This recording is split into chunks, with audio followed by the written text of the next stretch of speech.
بسم اللہ الرحمن الرحیم۔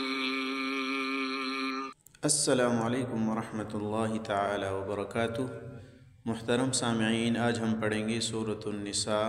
آیت نمبر 34، تلاوت اردو ترجمہ اور مختصر تفسیر کے ساتھ۔ اعوذ باللہ من الشیطان الرجیم، بسم اللہ الرحمن الرحیم۔ الرجال قوامون على النساء بما فضل الله بعضهم على بعض وبما أنفقوا من أموالهم، فالصالحات قانتات حافظات للغيب بما حفظ الله، واللاتي تخافون نشوزهن فعظوهن واهجروهن في المضاجع واضربوهن، فإن أطعنكم فلا تبغوا عليهن سبيلا، إن الله كان عليا كبيرا۔ ابھی لفظی ترجمہ سماعت فرما لیں۔ الرجال مرد،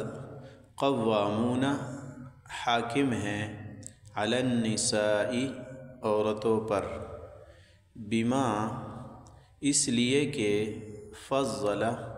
فضیلت دی ہے اللہ تعالیٰ نے، بعضہم ان میں سے بعض کو، علی بعض پر، و اور بما اس وجہ سے کہ انفقوا مردوں نے خرچ کیا، من سے اموالہم اپنے مال میں سے، فالصالحات چنانچہ الصالحات نیک عورتیں، قانتات فرما بردار ہوتی ہیں، حافظات حفاظت کرنے والی ہوتی ہیں، للغیب لی وقت، الغیب موجود نہ ہونے، غائب ہونے، خاوند کے غائب ہونے کے وقت، بما بوجہ اس کے کہ حفظہ حفاظت کی ہے اللہ تعالیٰ نے، و اور اللاتی وہ عورتیں، تخافون کہ تم ڈرتے ہو، تخافون تم ڈرتے ہو، نشوزہ نافرمانی، ہن ان عورتوں کی، تو عزو تم نصیحت کرو، ہن ان عورتوں کو، و اور اہجرو الگ کر دو، ہن ان کو، فی المضاجع خوابگاہوں میں، فی میں المضاجع خوابگاہیں، و اور اضربو تم مارو، ہن ان عورتوں کو، پھر ان اگر اطعنا وہ اطاعت کر لیں، کم تمہاری، تو لا تبغوا تم تلاش نہ کرو، علیہن ان پر، سبیلا کوئی راستہ، ان بے شک اللہ تعالی، کانا ہے، علیاً بلند مرتبے والے، کبیرہ بڑے۔ بامحاورہ ترجمہ کچھ یوں ہوگا کہ مرد عورتوں کے نگران ہیں، کیونکہ اللہ نے ان میں سے ایک کو دوسرے پر فضیلت دی ہے، اور کیونکہ مردوں نے اپنے مال خرچ کیے ہیں، چنانچہ نیک عورتیں فرما بردار ہوتی ہیں، مرد کی غیر موجودگی میں اللہ کی دی ہوئی حفاظت سے اس کے حقوق کی حفاظت کرتی ہے، اور جن عورتوں سے تمہیں سرکشی کا اندیشہ ہو تو پہلے انہیں سمجھاؤ، اور اگر اس سے کام نہ چلے تو انہیں خوابگاہوں میں تنہا چھوڑ دو، اور اگر اس سے بھی اصلاح نہ ہو تو انہیں مار سکتے ہو، پھر اگر وہ تمہاری بات مان لیں تو ان کے خلاف کارروائی کا کوئی راستہ تلاش نہ کرو، یقین رکھو کہ اللہ سب سے اوپر، سب سے بڑا ہے۔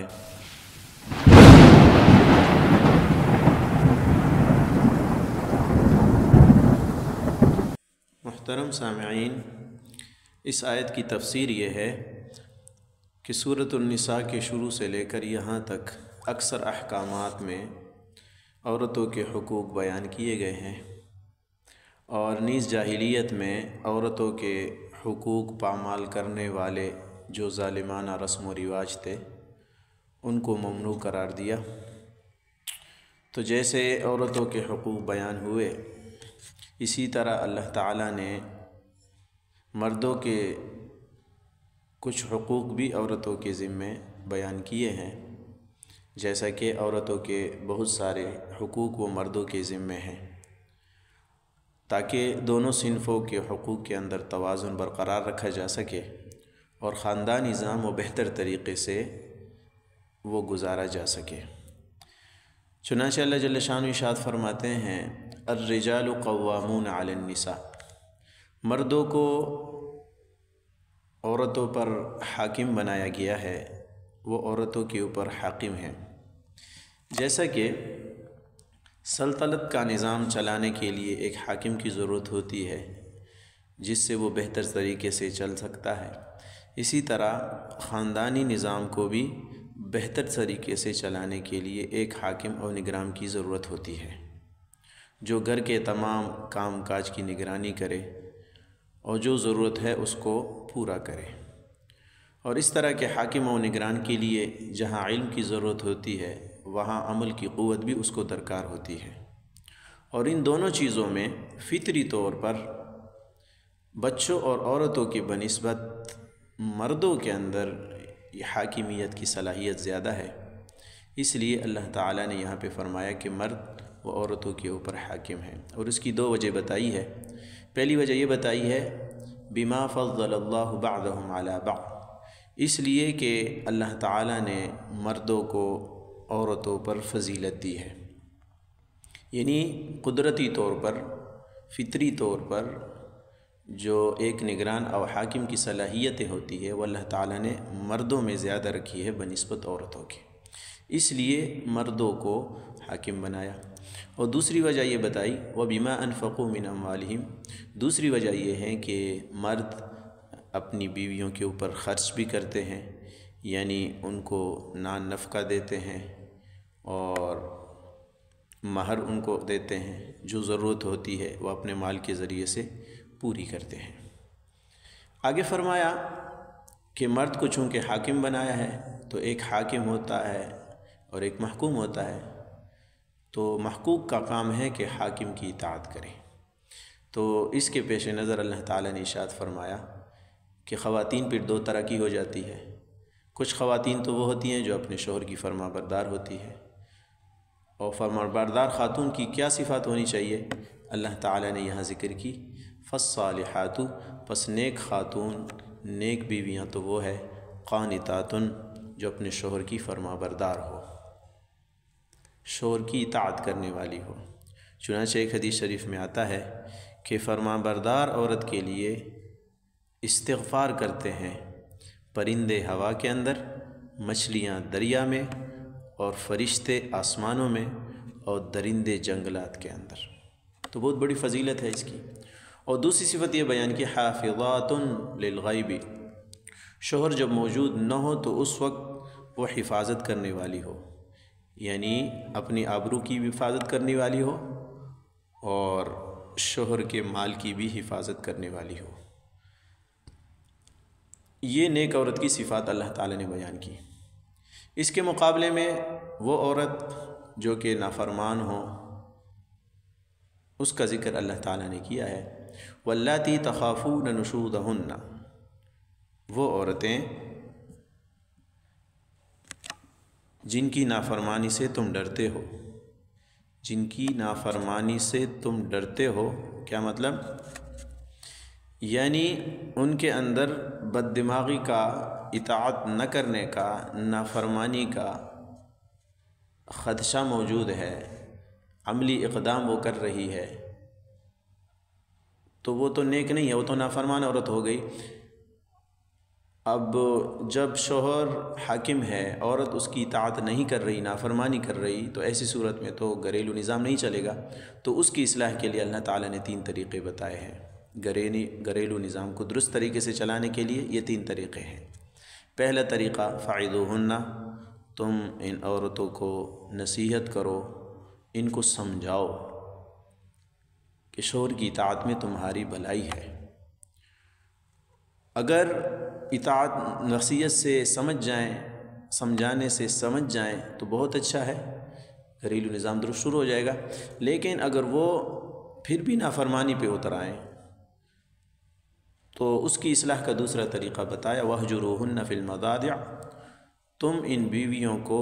خوابگاہوں سے الگ کر دو، وہ الگ سوئیں بستر پر اور تم الگ بستر پر سو، ان کے ساتھ نہ سو۔ چند دن تک یہ سلسلے رہے گا تو امید ہے بیوی کو احساس ہو جائے گا اور وہ شوہر کی اطاعت کرنے والی بن جائے گی۔ لیکن اگر اس سے بھی کام نہیں بنا، مسلسل وہ نافرمانی پہ اڑی رہی، تو ایسی صورت میں تیسرا طریقہ بتایا کہ وَاضْرِبُوهُنَّ، تم ان کو مارو، مار بھی سکتے ہو، لیکن مارنا یہ بھی شرعی حدود کے اندر جیسے کہ احادیث میں غور کرنے سے معلوم ہوتا ہے کہ ایسی مار کہ نہ ہڈی ٹوٹے اور نہ ہی جسم پر کوئی زخم پڑے اور نہ ہی چہرے کے اوپر مارے، تو اس طرح سے مارنے کی گنجائش ہے۔ لیکن یہ جو تیسرا طریقہ ہے یہ شریف لوگوں کا نہیں ہے، بلکہ یہ عام آدمیوں کے لیے ہے۔ تو جو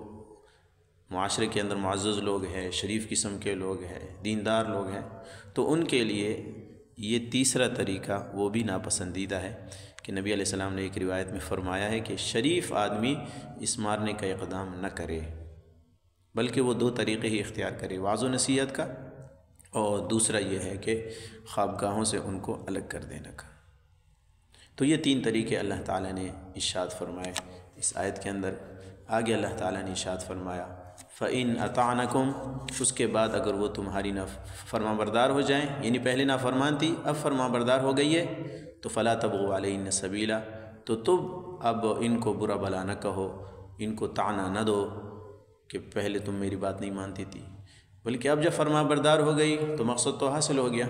کہ اب گھریلو نظام صحیح طرح سے چلے گا۔ ان اللہ کان علیٰ کبیرہ، بے شک اللہ تعالیٰ وہ بلند مرتبہ ہے، تم کو اللہ نے حاکم بنایا ہے، لیکن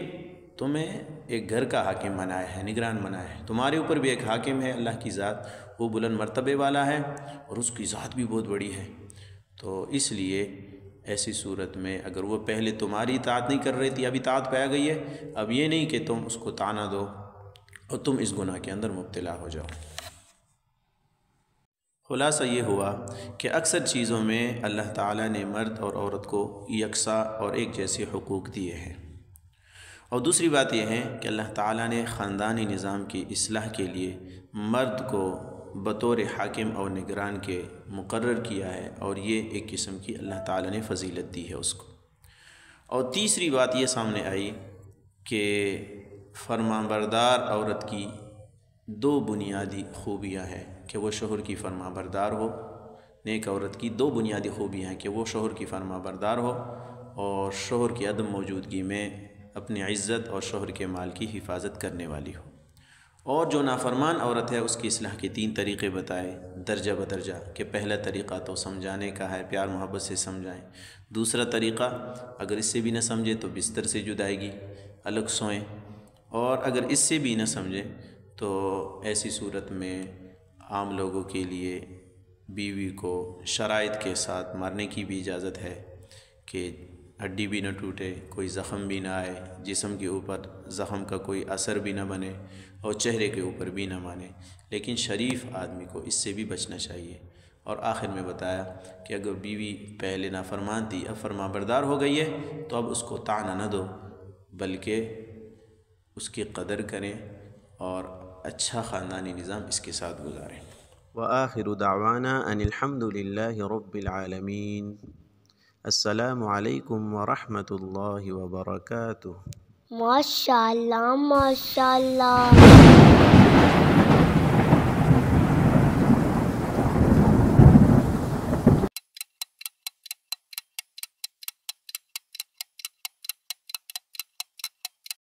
مصطفى مصطفى منبع للصفا سيد الأنبياء مشعل في الوفا كان في عطفه لليتامى دفاع.